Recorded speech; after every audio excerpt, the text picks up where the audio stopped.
noches, bienvenidos a Opina Bogotá, el espacio para la opinión y el debate en el canal Capital. Un saludo como siempre muy amable y muy cordial a toda nuestra audiencia. 3 temas ocupan la agenda del debate nacional. En primer lugar, cumple sus primeros 100 días de gobierno el presidente Iván Duque y llega un primer balance, evidentemente prematuro. Es siguiendo una tendencia de los Estados Unidos de hacerle un corte de cuentas a los mandatarios cuando cumplen 100 días, donde evidentemente todavía los logros quizá no se vean, pero sí ya se puede advertir algo del talante, algo del estilo del mandatario. También se ha conocido los resultados de la más reciente encuesta de Bogotá Cómo Vamos, que hace una radiografía de la ciudad, y está a la orden del día una entrevista que dio en su momento Jorge Enrique Pizano, que era el auditor de la concesión de la Ruta del Sol. El fiscal general Néstor Humberto Martínez ha hablado de este tema y también vamos a hablar de este nuevo episodio en el sonado escándalo de Odebrecht, con 2 invitados que nos van a dar sus puntos de vista, como siempre aquí en Opina Bogotá. Erika Fontalvo, muy buenas noches. Hola Jessy, ¿qué tal? Muy buenas noches para usted, para todas las personas que nos ven a esta hora. Gracias por su compañía en Bogotá, en Cundinamarca, en el resto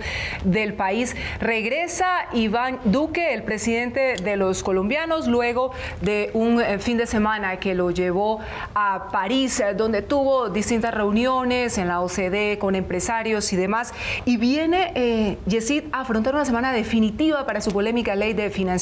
Se dice que el ministro de Hacienda va a estar presentando mañana la ponencia del proyecto para que comience su trámite en el Congreso. Además, es una semana en la que también tendremos nuevas movilizaciones en distintas partes del país. Es un momento muy coyuntural frente al paro de los estudiantes de las universidades públicas que reclaman más recursos para estas instituciones. Se está definiendo si se suspenden definitivamente los semestres en distintas universidades cuando se abren nuevas posibilidades de restablecer el diálogo que hasta este momento se encuentra roto. Y por supuesto, las centrales obreras en pie de lucha definiendo fechas para movilizaciones y paros nacionales. Vuelve al país el presidente a afrontar esos 100 días en un país bastante convulsionado. Saludamos esta noche a nuestros invitados. Fernando Posada, politólogo, columnista del Tiempo, en su momento integrante de la mesa de RCN Radio. Fernando, buenas noches, bienvenido a Opina Bogotá. Bueno, Jessy, muchísimas gracias por la invitación, muy contento de estar aquí con ustedes en Opina Bogotá. Saludo también a Erika, a Josías, mi compañero de panel esta noche, y muy contento de estar con ustedes. Bueno, así es, Fernando, muchas gracias. Y como siempre aquí, que nos acompaña habitualmente, Josías Fiesco, analista político muy cercano al Centro Democrático. Josías, buenas noches. Jessy, buenas noches, gracias por invitarme. A Erika, buenas noches. A Fernando, mi amigo y compañero también de debate en esta noche y en otros que hemos tenido, muy interesante. Ya se habían visto sí, las caras. Bueno, sí, sí. Y piensan distinto. Totalmente. Diferente, bueno, muy bien. Uno de jóvenes participando activamente en debates. Hoy un panel muy juvenil, Erika. Tenemos un panel juvenil. Es lo notable y se lo comentaba, si no estoy mal, a Fernando hace un rato, qué interesante escuchar todas estas opiniones de los jóvenes que poco a poco van asumiendo su propia visión de la realidad nacional.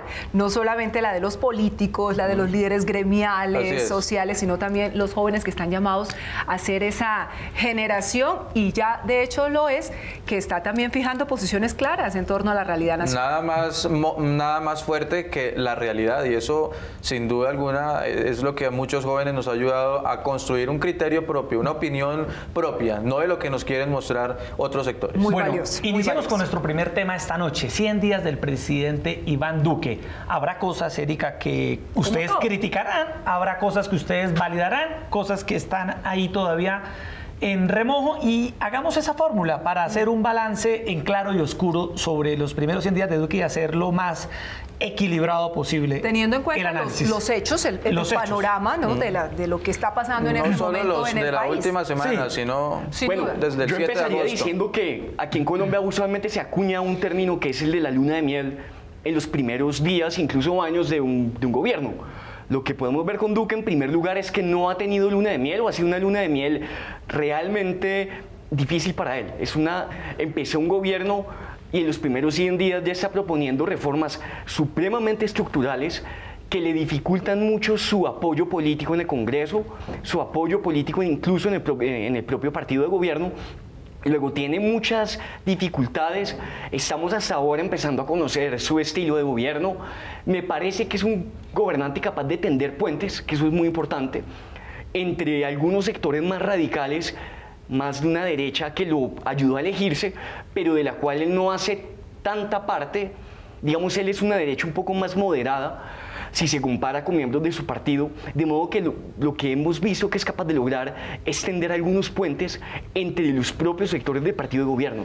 Creo que tiene ese punto a su favor, que es digamos, tiene un carácter mucho más conciliador que el discurso generalmente escuchado en diferentes líderes de su partido político. Eso por un lado. Ahora lo que tenemos que ver es qué tanta facultad de liderazgo tiene el presidente Duque entre su propio equipo de gobierno, que es lo que de vez en cuando vemos con frecuencia, que digamos algunos embajadores, ministros de gobierno salen con alguna frecuencia a hacer una propuesta que no ha pasado por el presidente de la República y que como tal pues vemos ese cruce de cables en el que un subordinado del gobierno está haciendo un anuncio que el presidente todavía no ha conocido. Eso, por ejemplo, lo vimos con el caso de la intervención en Venezuela que propuso el embajador en Washington, lo hemos visto con aspectos de la ley de financiamiento que ha mencionado Alberto Carrasquilla, ministro de Hacienda, lo hemos visto con las declaraciones del ministro de Defensa, con el punto de la protesta social. Luego vemos también que es un gabinete que no todo el tiempo está rindiendo cuentas antes de hablar al presidente de la República. Vemos que es un partido de gobierno que tiene una agenda que incluso muchas veces va por encima del presidente y eso puede dificultar mucho su gobernabilidad. Muchos sectores que dicen que esa agenda legislativa la maneja directamente el senador Álvaro Uribe desde el Congreso de la República. Josías, ¿cómo ve estos primeros 100 días del presidente Iván Duque? Pues lo veo con mucha emoción, sobre todo porque ha dejado claro que tiene el objetivo definido, que le ha dicho al país cuál es su visión de país. Tenemos un presidente que sabe el norte, que le ha dado a Colombia unos debates internos muy interesantes, aún en el mismo partido, el Centro Democrático. Se ha encontrado con una situación económica para el país muy complicada, un país que nos dejaron desfinanciado, una oposición política que, aunque le dijimos en las urnas que no, ya más de 3 veces ha apostado por obstaculizar, por desestabilizar su gobierno, y esto sin duda es interesante y es lo que hoy tenemos aquí, pero tenemos también un presidente Iván Duque que ha dejado claro ante el mundo que no va a tener ninguna comunicación frente a la dictadura de Venezuela, que no le tembló la mano para asumir con responsabilidad el tema del decreto de la dosis personal. Hoy los expendedores de drogas y también sus defensores en política se han preocupado porque sin duda se disminuyó el consumo en los espacios públicos en el país. En fin, yo creo que hemos visto un presidente que tiene la decisión, tiene el objetivo claro y hoy los colombianos lo estamos viendo. Ahora, el tema de la ley de financiamiento sin duda es complejo porque el país que encontramos está desfinanciado y hay que buscar cómo... Como queda al final de la mayoría de gobiernos, hay que mencionar. No, es decir, no necesariamente. Incluso el déficit fue otro fiscal país, no es tan alto como el que encontró final del gobierno Uribe. El país que encontró el presidente Uribe, entregado por el presidente Pastrana, tenía una inversión internacional como fue el tema del Plan Colombia. El país que recibió Juan Manuel Santos del presidente Álvaro Uribe tenía unas finanzas mucho más organizadas. No existió el derroche que padecimos en el gobierno de Santos y que sí ha heredado ese derroche, ese desfinanciamiento el gobierno del presidente Iván Duque. Y esto sin duda entonces, si en el otro que comprometió hasta el máximo el gobierno fue el que se gastó los dineros del Estado colombiano, pues el que ha llegado sin duda se ve en aprietos. Y la ley de financiamiento ha sido un compromiso del presidente Iván Duque por cumplir las políticas que se han comprometido, pero también de buscar de dónde salen los recursos. Sí. Y ha planteado un debate, oiga, busquémoslo a través del IVA, oiga, busquémoslo a través de mayor recaudo controlando la evasión de impuestos, en fin, pero está abierto el debate. Bueno, uno de los principales puntos tiene que ver en el análisis de los 100 primeros días de Duque, que mucha gente le destaca, Erika, y que de alguna manera opositores y quienes apoyan al presidente le destacan ese carácter conciliador, ese talante lo que mencionaba de querer sumar esfuerzos. Pero muchos lo dicen, sí, es un talante conciliador, pero no se puede tener a todo el mundo contento. Y exacto. ahí lo que entonces dejaría en evidencia es una falta de liderazgo. Bueno, pero uno de los principales puntos en los que también concuerda, Erika, unos y otros, es la relación con el Congreso. El presidente Duque ha dado instrucciones para que se acabe esa famosa mermelada, que no era otra cosa que la negociación histórica y clientelista de puestos entre el Ejecutivo y el Legislativo. Pero en los análisis se ha visto que eso ha hecho que la agenda del gobierno vaya a paso lento en el Congreso. Esa decisión del presidente Duque de gobernar sin mermelada, Fernando, ¿usted cómo la ha visto? Yo creo que... ¿A qué costo cree usted que le está saliendo al presidente? Pues finalmente no hemos visto todavía si es una realidad como tal. Todavía no hemos visto el grueso de las reformas difíciles para el gobierno pasar por el Congreso. Pero sí se ha visto. La elección del Contralor fue una evidencia, que no hubo mermelada ni hubo injerencia del gobierno de Iván Duque para elegir. Todavía acompañando el gobierno de lleno. Y es que todavía están, no, pero a otro costo, no. Fernando. Es que la clase política que está en el Congreso, de pronto este nuevo Congreso llegó pensando que iba a ser al mismo estilo y al mismo ritmo de Santos, que daba todo lo que ellos exigían. Aquí lo que se ha propuesto es un nuevo estilo también de hacer la política, de sentarnos con una agenda programática, con alrededor de proyectos puntuales, y creo que se ha sentido eso, lo que usted dice. ¿Por qué hay tanto estrés? ¿Por qué hay de pronto fisuras? Porque el estilo sí se ha sentido. Llegó un nuevo estilo de hacer la política. Yo lo que le digo en ese punto es, todavía está muy temprano para saber si de verdad se va a renunciar a la mermelada, que es lo que, digamos, ha anunciado el gobierno Duque. ¿Por qué? Porque todavía no hemos visto una votación en el Congreso de una ley difícil de pasar para los congresistas y para el gobierno, como es una ley como la de financiamiento, o como sería una eventual reforma tributaria estructural, o como sería una reforma política difícil de entender por los colombianos. Pero ahí hay una gran diferencia. Es todavía muy fácil decir que no va a haber mermelada cuando no se ha necesitado para pasar proyectos de ley difíciles políticamente. Pero hay una gran diferencia, y hay un punto interesante para el debate, y es el momento que vive el país frente a ese tema de la ley de financiamiento. Fíjese que hay académicos muy respetables, incluso académicos antiuribistas, que dicen lo urgente y lo necesaria que significa la ley de financiamiento para el país hoy.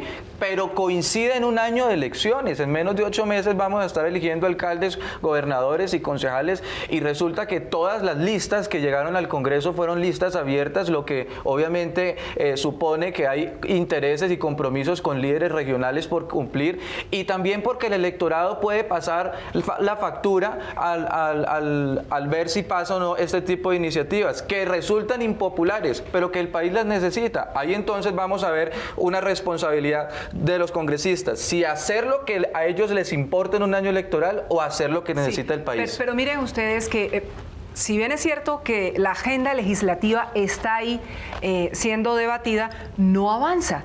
Y el mismo presidente del Congreso, el señor Ernesto Macías, en las últimas horas trinó.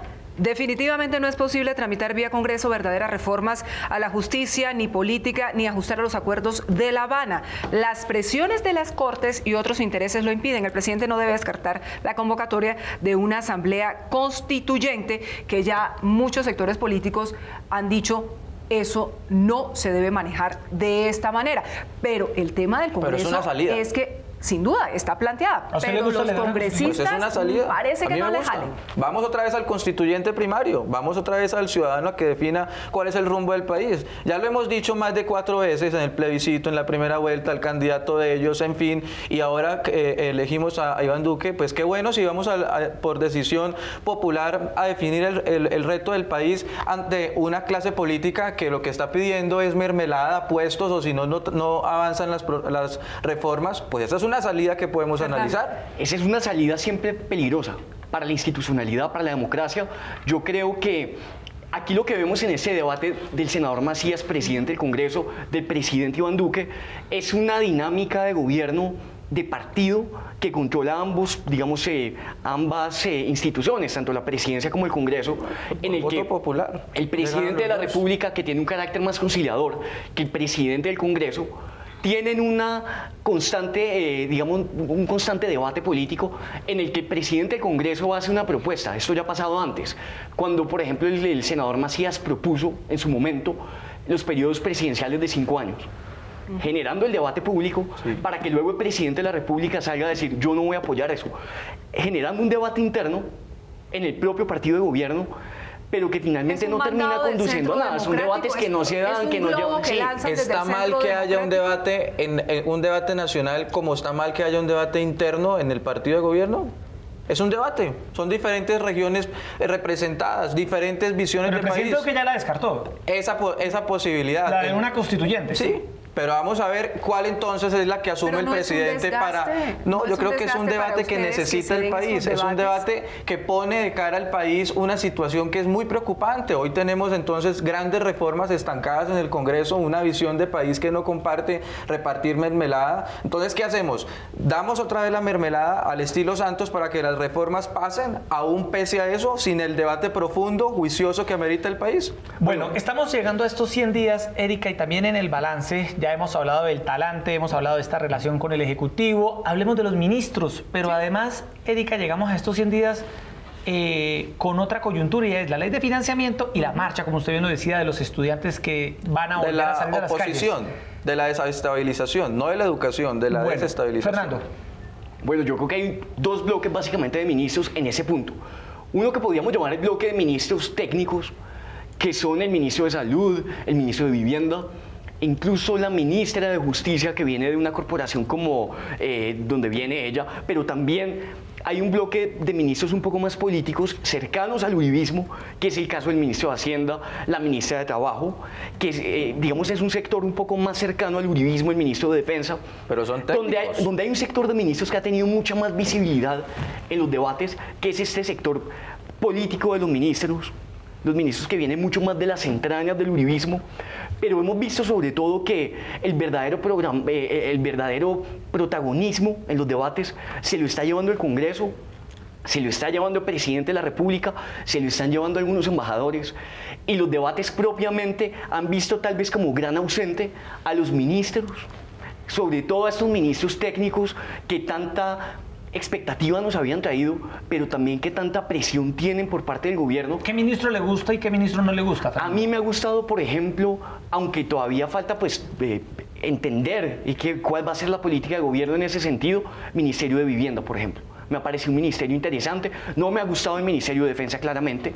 No me ha gustado la intención del Ministerio de Defensa de regresar a las fumigaciones con glifosato, teniendo en cuenta pues lo peligroso que es para la salud, como ya tanto se ha demostrado, como tantos debates ya lo han dejado claro en Estados Unidos, en el caso Monsanto, por ejemplo. Me preocupa que el Ministerio de Salud, que tiene tanta claridad sobre el tema, el Ministerio de Salud tiene muchísima claridad desde el ministerio pasado de lo nocivo que puede ser el uso de glifosato, y tienen el conocimiento de eso, pero tienen también la presión política del gobierno encima, que sabe que está a favor del uso de glifosato. Luego, no sabemos qué tanta autonomía tienen realmente esos ministros. No estoy de acuerdo con eso. Técnicos. Josías, mire este tema, hablando justamente de ministros, hablando de temas importantes para el Ejecutivo. La representante Juanita Goberto, representante de Bogotá de la Alianza Verde, y otros representantes también lo comentaron, dice: hoy, esto es una información de hoy, fuimos citados a sesión conjunta de comisiones primeras para discutir sobre la prórroga de la Ley de Orden Público, que entre otras cosas es una ley que la ministra del Interior, la señora Nancy Patricia Gutiérrez, dijo que iba a ser una prioridad para el gobierno, pero ni el gobierno ni los ponentes llegaron, finalmente levantaron la sesión, y eso que este proyecto tiene mensaje de urgencia. Entonces, ahí es donde uno ve como que qué pasa con el liderazgo de ministros, como que deben acudir al Congreso para ponerle la cara a estos temas, ya que los otros no salen. Este es prioritario para el gobierno. La señora ministra dijo, va a ser una prioridad, quizá los otros se van aplazando por este tema y no aparecen. Entonces ahí los ministros y puntualmente la ministra del Interior, ¿a qué está jugando, Josías? No, sin duda hay cosas que quedan en estos 100 días de grandes reflexiones por hacer, pero entre las cosas que nos diferencian con la opinión de Fernando Posada y de otras personas con respecto al ministro de Defensa, fíjese, yo tengo una opinión totalmente distinta. Yo estoy plenamente de acuerdo con el ministro cuando habla de limitar la protesta. Lo que hemos visto coincide en los últimos días, la falta de límites de la protesta en Colombia, y que ha sido saboteada por grupos que les interesa la desestabilización y no la objetivización de la misma, entre otros. Creo que los debates se han estado dando alrededor del país. Cada cada ministro pues tiene sus fortalezas, unos técnicos, yo no diría que otros políticos, yo no, realmente políticos no veo ninguno. Alejandro Ordóñez en la no entraría dentro de gobierno. Pero entonces nombramientos, no en el caso de los ministros, pero en el caso de Nancy Patricia creo que debe haber una reflexión profunda al interior del mismo gobierno, cosas que son subsanables, pero desde luego veo que hay un debate en el país ambientado desde los diferentes ministros, el caso de defensa ya lo vimos, el caso del tema de salud también, la política de vivienda. Hay debates interesantes, el país está buscando cómo hacer debates relevantes en su misma política nacional y eso es indispensable. Para pasar a otro tema, Eric, antes de cerrar este capítulo, los 100 días de Duque, hablemos de ley de financiamiento, pero sobre todo de algo que muchas personas, y nos lo han dicho, del Centro Democrático quisieran haber visto, y es que a nadie, en ningún gobierno lo van a aplaudir por una reforma tributaria. Ningún gobierno.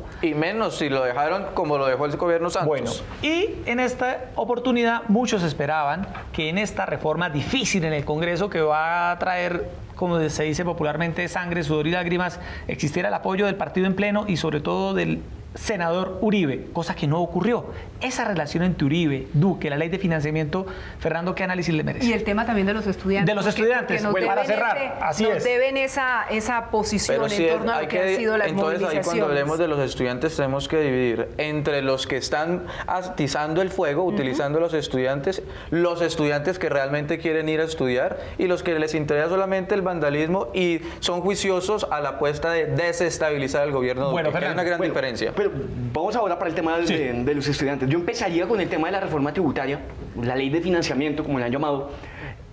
Hace unos días Eduardo Berens publicó una columna en El Tiempo que me parece que tiene muchísimo sentido como reclamo a lo que tiene lugar con esa ley de financiamiento. Lo que él dice es, cada gobierno que llega encuentra un déficit fiscal o entra en unos gastos que requieren de una refinanciación.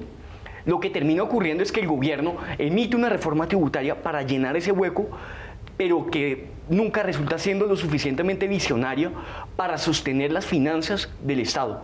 Lo que termina ocurriendo es que cada 3, 4 años estamos haciendo una nueva reforma tributaria, que esta sí va a ser la que es, pero luego llega una siguiente. Lo que yo creo en ese punto es que estamos viendo una reforma tributaria que realmente no está tocando los puntos donde está radicada la sostenibilidad del Estado. Esta es una reforma tributaria que, como siempre, busca aumentar un poco más los impuestos que pagan los colombianos, que paga la clase media colombiana, pero que finalmente no es una reforma estructural que uno pueda decir que a futuro las finanzas estatales puedan estar realmente tranquilas. No lo ha sido esa fórmula en el pasado, no creo que tengamos fundamentos para saber que va a ser estable hacia el futuro.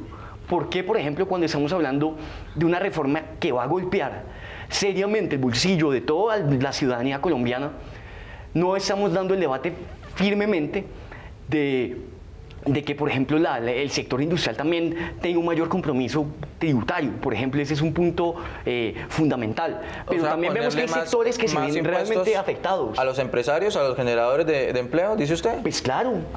Equivocado. Pues claro. Eso fue lo que hizo Santos, asfixiar al emprendedor en Colombia. ¿Y eso en qué se tradujo? En desempleo automáticamente, porque los empleados de cada 100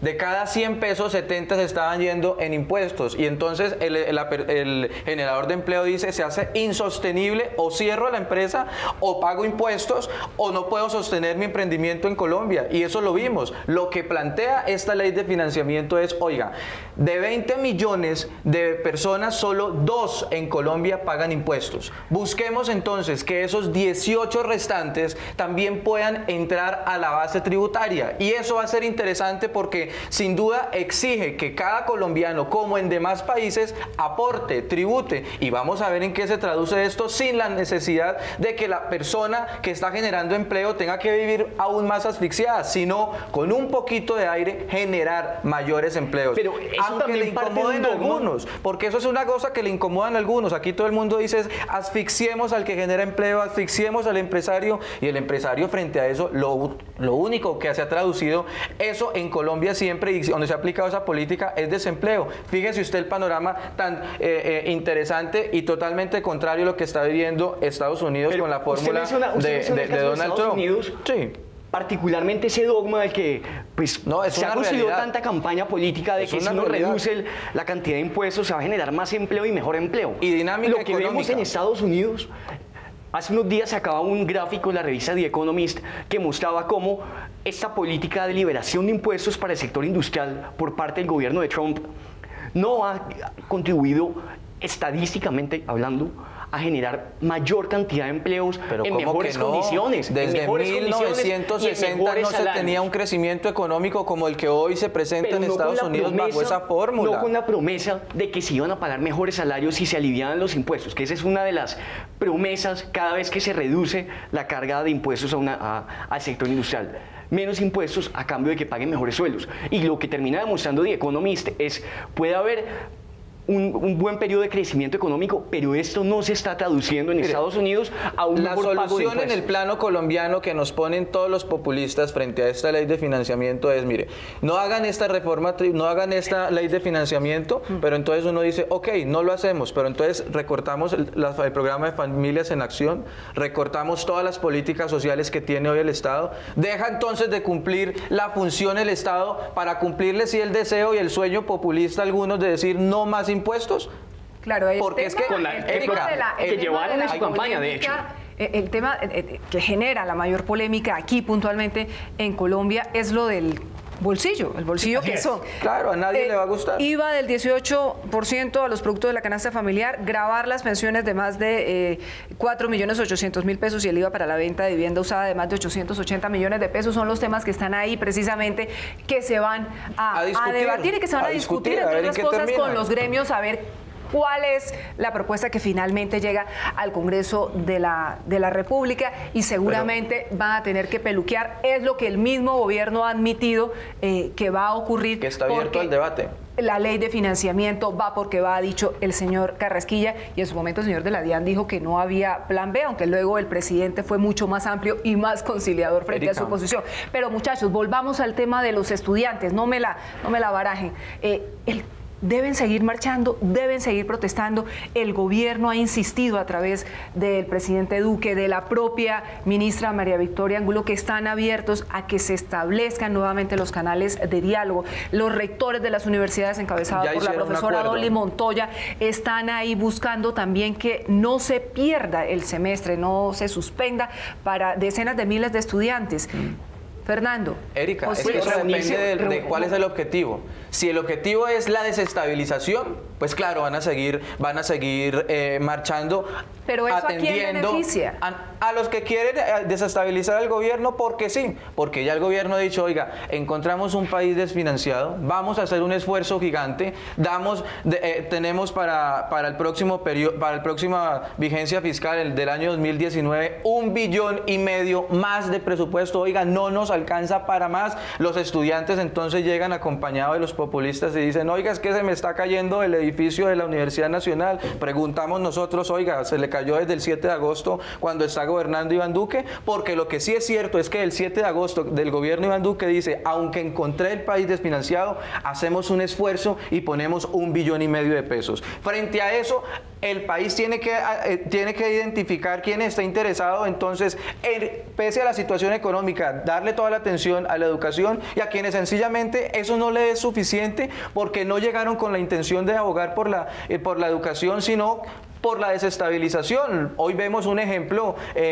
a los líderes de estas marchas diciendo que para ellos no es suficiente, que van a marchar hasta siempre, y uno dice, oiga, ¿y cuál es la objetivización de la marcha? Cuénteme, después de ya haber hecho acuerdos los rectores, ¿por qué ustedes no pueden volver a clases? ¿Por qué tienen que verse sacrificados 50.000 personas, 50.000 jóvenes? Como Alejandro Palacio denunciando que unos encapuchados lo están amenazando. Y eso es muy lamentable, pero entonces por esa amenaza vamos a colapsar para que más de 50.000 estudiantes no terminen su semestre, como hoy están. No son todos los estudiantes, en cualquier caso, tal y como los mismos líderes estudiantiles están diciendo, nos están amenazando a nosotros mismos, Fernando. Bueno, yo lo que quiero es que siempre es válido que haya un reclamo a perder un semestre. A la poca prioridad que ha recibido la educación aquí en Colombia, hay programas que estaban funcionando bastante bien y que hoy van a llegar a un fin, como es el caso del programa Ser Pilo Paga, que es un programa que, con toda la crítica que se puede hacer, cortó brechas entre las clases sociales colombianas en el acceso a la educación privada. Eso, por ejemplo, es un caso lamentable de recortes puntuales a programas de educación en Colombia. Pero creo sobre todo que los estudiantes tienen un reclamo válido al presidente Duque, y es un poco cuáles son las prioridades del presidente a la hora de reunirse con alguien, a la hora de escuchar a alguien. ¿Cómo es posible que el presidente haya decidido priorizar entre las personas que se reúnen con él a los cantantes de los que tanto se ha hablado, que creo que es una frivolidad realmente, entonces el tema es pero la foto, que finalmente han tenido prioridad a la hora de ser recibido antes que los estudiantes, que los líderes que están marchando? Ahora, yo sí creo también, por otro lado, que lo que dice Josías de la protesta social es una mirada muy diferente a la que tenían hace unos meses en su partido político, cuando salían a marchar contra la ideología de género en el acuerdo de paz, por ejemplo, hubo en o ese con la momento resistencia civil. bomba, ahí sí no era desestabilizador. ¿Hubo en ese momento ahí sí no era desestabilizador. No. Yo creo que deja una gran lección esto para quienes antes estaban en la oposición y que marchaban y que promovían la marcha porque supuestamente el acuerdo de paz incluía una tal ideología de género. Por la burla al plebiscito, ahora, ¿cómo no íbamos a marchar y por ahora eso? que están gobernando, se dan un poco cuenta que esa marcha demagógica que tanto convocaron ahora sí les afecta cuando gobiernan. No, es que ahorita son papas incendiarias, ahora son tratando de quemar vivo a un policía. Pero esa es la gran diferencia. Generalizar que un acto que haya cometido una persona en una protesta donde van 100.000 o 50.000 personas. Lo que uno sea un espera común entonces, denominador. Fernando, es que los organizadores entreguen a los vándalos, pero ¿por qué entonces se niegan a hacerlo? Hay una complicidad. Hay recompensa para que los ayude a identificar. Bueno, Erika, vamos a entrar al segundo tema de la noche. Tiene que ver con la mejor encuesta que históricamente se ha hecho en Bogotá para medir, Erika, el clima de opinión, cómo se sienten los ciudadanos frente a la administración, frente al rumbo de la ciudad. Y los resultados pues dejan ver varias cosas. Vamos a ver algunas diapositivas, hemos seleccionado algunas gráficas de la encuesta de Bogotá. ¿Cómo vamos? Y la vamos a aprovechar para que ustedes vean los resultados y vamos a comentarlas aquí con nuestros invitados esta noche. Le preguntan a la gente si siente que la corrupción ha aumentado o no en Bogotá. El porcentaje de personas que siente que la corrupción en Bogotá ha aumentado ha disminuido. Disminuyó significativamente entre el 2017 y el 2018. Cayó exactamente 11 puntos porcentuales. Vamos a comentar sobre ese tema de la corrupción en Bogotá. Vamos a ver la siguiente gráfica. Ahí está. Le preguntan a la gente su percepción de la gestión del alcalde mayor de Bogotá, Enrique Peñalosa, entre el 2017 y el 2018 creció 4 puntos porcentuales según esta medición. Hoy la gente dice que la gestión del alcalde es buena 16%, mala 54%, regular 30%. Vamos con la siguiente gráfica. La confianza en el alcalde mayor de la ciudad aumentó entre el 2017 y el 2018 5 puntos porcentuales. En general, el 66% dice no confía, el 19% dice ni confía ni desconfía y el 15% confía. El metro de Bogotá, el 57% de los ciudadanos asegura estar optimista frente a la posibilidad de que por fin, luego de años y años de espera, Bogotá cuente con una línea de metro. Pobreza. Bogotá mantiene una tendencia de los últimos años en el que hoy el 14% disminuye en un punto porcentual frente al año pasado, se considera pobre en la ciudad, no 86%. Esto es una respuesta muy significativa en una ciudad tan compleja y tan desigual como Bogotá, donde hay tanta tarea por hacer en esa materia de lucha contra la pobreza. Satisfacción con Bogotá. El 47% de los habitantes declara estar satisfecho con la ciudad, disminuyó en 2 puntos porcentuales frente a la medición del 2017. Y un 26% se declara insatisfecho. El 27%, perdón, se declara ni satisfecho ni insatisfecho y un 26% insatisfecho como tal. Optimismo, dispara la cifra frente al 2017, 7 puntos sube. Consideran que las cosas en Bogotá van por buen camino. Y mire, hay una análisis que hace Bogotá, cómo vamos en torno a la gestión del alcalde y de esta administración. Hay unas variables que son, por llamarla de alguna manera, favorables, sí, que es lo que tiene que ver con la primera línea de metro, la percepción que existe hoy frente a Transmilenio por la séptima, parques y zonas verdes de los barrios y el servicio de acueducto. Lo que sigue siendo una situación que impacta negativamente la gestión del alcalde y de la propia administración tiene que ver con el servicio de Transmilenio, con la percepción que existe frente a la economía de la ciudad, lo que tiene que ver con el espacio público y la contaminación del aire. Ahí están las variables que explica realmente el tema. Creo que se nos quedó una gráfica por revisar, que es la imagen del Consejo, que también midió Bogotá cómo vamos. Ahí está, la imagen del Consejo, Erika, aumentó 4 puntos. El Consejo siempre ha tenido unas imágenes bastante negativas, fruto de muchos escándalos en el pasado, pero esta vez recuperó 4 puntos frente a la medición del 2017. En fin, ahí hemos visto una batería de gráficas del estado de la ciudad, de la imagen del alcalde. Empecemos con usted, Fernando. ¿Qué valoración hace de las gráficas que acabamos de ver? Bueno, en primer lugar, yo creo que tal vez de lo más importante es que se reduce, no mucho, pero se reduce la pobreza en Bogotá. Eso es, o la definición de quienes entienden, quienes pueden describirse como en situación de pobreza. Creo que, por ejemplo, la imagen del alcalde Peñalosa está un poco estable. Esto es usual aquí en Bogotá. Si ustedes se acuerdan, durante la gestión de Gustavo Petro pasaba algo muy similar, y era que un alcalde que se eligió con un porcentaje menor al 40%, pues es muy difícil que supere esos índices de aprobación más allá del 30-40%. Hace una administración muy difícil. Hace unas horas leía, por ejemplo, en el tema de transporte público, que es uno de los temas por los que más rajan los bogotanos al alcalde. Leía que, por ejemplo, en Bogotá no se construye, no se empieza a construir una troncal del sistema más importante de transporte que tiene la ciudad, que es Transmilenio, desde el año 2007. Luego, sin duda, los bogotanos tienen pues motivos para todavía tener ese descontento, que de alguna manera va mejorando la percepción frente al alcalde de acuerdo a nuevas medidas que se van anunciando, como el metro, que cada vez es un poco más factible.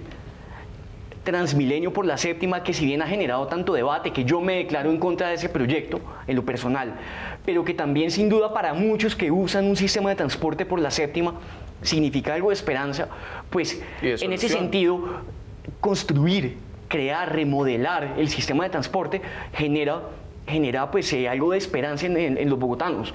El tema del metro, creo que el metro va a ser fundamental, no solamente en la percepción de popularidad y de satisfacción que tengan los ciudadanos con la ciudad y con su alcalde, sino también para las elecciones próximas. Claro. Esta encuesta que estamos aquí analizando es también una hoja de ruta para los candidatos que desde ya empiezan a mostrar sus aspiraciones a la alcaldía de Bogotá, al Consejo de Bogotá. Y como tal vemos que todavía sigue siendo una prioridad la movilidad de Bogotá. Sin lugar a dudas. Sin lugar a dudas. Es uno de los temas más sensibles, con el de la seguridad, porque los ciudadanos se sienten cada vez más inseguros en Bogotá y también insatisfechos con la contaminación del aire, con el nivel del ruido, Josías, con la contaminación visual y con la cantidad de árboles en la ciudad, que entre otras cosas son los temas que siempre están ahí en primera línea en los medios de comunicación y hablamos permanentemente de ellos, y eso sin lugar a dudas incide en la opinión que tienen los ciudadanos. Pero fíjese, Erika y Yesid, lo interesante, rescatable de esta encuesta es cómo el optimismo de la encuesta, el optimismo de los bogotanos se refleja en esta encuesta, porque ha visto que sus impuestos se han visto en la realidad. Esa decepción que causó en otros momentos quienes prometían muchos colegios y al final no hicieron ninguna, ahora lo están viendo como las obras están en la realidad de los bogotanos. La apertura de la avenida de la 170 que hizo hoy el alcalde Peñalosa, sin duda le llena de mucha emoción a las personas que de ahí se van a ver beneficiadas, pero también la avenida Ciudad de Cali, donde hace poco también fue inaugurada. Las obras se están viendo en Bogotá y esto se ve reflejado en el nivel de optimismo que se refleja por lo menos hoy en la encuesta. Fíjese, veíamos cómo también la ciudadanía ha venido premiando del alcalde Peñalosa la planificación. la organización antes de la ejecución, y eso sin duda lo ha visto. Hoy se ven las obras, pero se ven bien diseñadas, con estudios serios, con criterio tecnológico, con criterio de ingenieros, de un estudio juicioso, y es lo que la ciudadanía hoy está premiando. Es un nuevo estilo también que la ciudad está viendo en la administración pública. Hay un tema, Fernando, que sin lugar a dudas preocupa, y es la satisfacción con el transporte público. Es un gran reto para lo que queda de esta administración, Yesid, y para el nuevo gobierno de Bogotá. ¿Debe ser una prioridad? Bueno, finalmente, por ejemplo, la satisfacción con Transmilenio, puntualmente, bajó 6% entre un año y otro.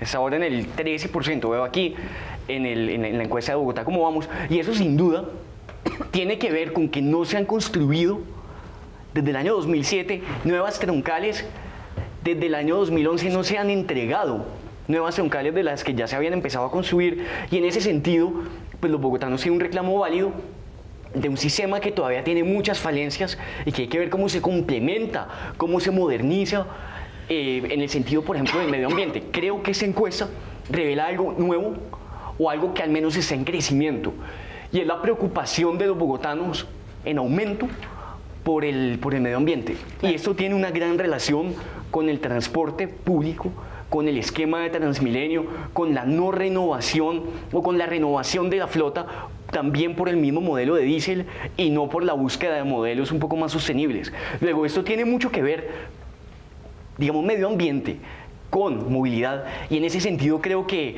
los bogotanos tienen reclamos muy válidos sobre este esquema de transporte que ha aliviado mucho las necesidades de movilidad de Bogotá, pero tiene muchos pendientes con el medio ambiente bogotano, y que hay que ver cómo en esquemas futuros, cómo en corredores futuros de Transmilenio logramos de alguna manera que se empleen nuevas tecnologías más sostenibles. Claro, para tener en cuenta cuando se abra la licitación de la séptima.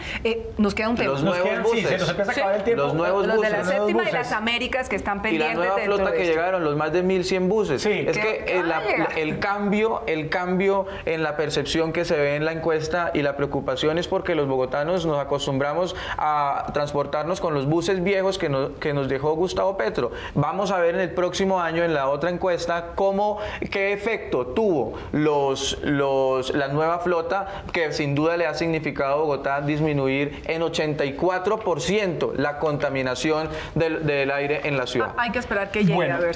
En estos últimos minutos, Erika, vamos a tocar aquí un tema que está siendo debatido intensamente en las redes sociales, en todos los espacios, en la radio, en la televisión, y tiene que ver con una entrevista que en su momento dio Jorge Enrique Pizano a Noticias 1 y que reveló ayer el noticiero, donde Jorge Enrique Pizano, que fue el auditor de la concesión de la Ruta del Sol, cuenta allí que desde el 2015 venía advirtiendo de presuntas irregularidades sobre la Ruta del Sol, sobre los pagos que se hacía en medio del escándalo de Odebrecht. El fiscal se reunió en ese momento para que la gente entienda con el apoderado de Corfi Colombiana, que era Néstor Humberto Martínez. No era en ese momento el fiscal general de la Nación, es en ese momento el fiscal, y evidentemente le expresó, como usted bien señala, Yesid, esas dudas, esas inquietudes en torno a lo que estaba pasando, un presunto pago de sobornos de la constructora Odebrecht para quedarse con contratos. El fiscal en las últimas horas ha emitido un comunicado de prensa. Vamos a ver el comunicado del fiscal general de Nación en medio de este nuevo episodio